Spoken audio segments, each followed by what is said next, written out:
So the roller coaster ride of the U17 Reggae Boyz continue.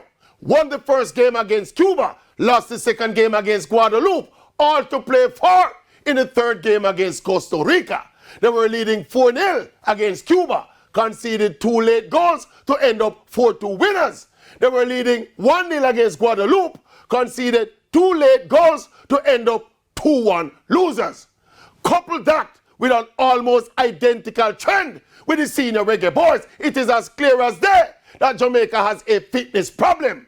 We are playing football like a 70 minutes, the game lasts 4. We hear grumblings about the quality of the players and the concentration levels and the lack of discipline, etc. But all of those things tend to happen when players get tired. But teams now have 5 substitutions in football. So if players get tired, they can literally change half of the team. And that is where I think the Jamaican coaches are struggling.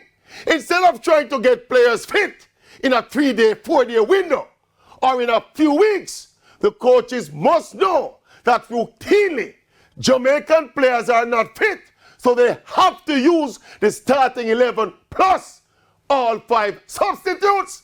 They must use 16 players in every single game. And I bet you the results will not be the same.